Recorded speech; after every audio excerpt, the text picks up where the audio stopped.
La place du 18 juin dans le 15e arrondissement de Paris, noire de monde. Pour les organisateurs de la marche contre la PMA pour toutes, il était important de gagner cette bataille de l'image et de montrer une mobilisation sans faille.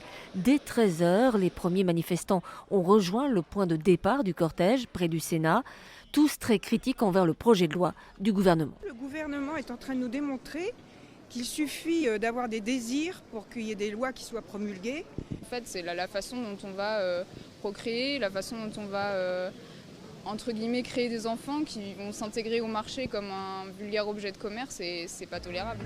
Sur les drapeaux brandis par les protestataires, on peut lire liberté, égalité, paternité. Pour les associations, la procréation médicalement assistée doit être réservée aux couples hétérosexuels et en aucun cas ouverte aux couples de lesbiennes ou aux femmes célibataires.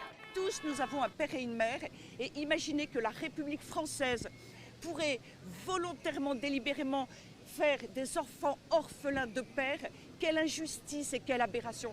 Mais au-delà de la question de la filiation, les associations dénoncent le risque de dérive inhérent, selon elles, au projet de loi. Nous dénonçons la marchandisation du corps humain qui va inévitablement découler du manque de gamètes. Pour la vingtaine d'associations organisatrices de cette première marche, ce n'est qu'un début. Le projet de loi définitif sera voté à l'été 2020, le temps pour les anti-PMA de maintenir la pression.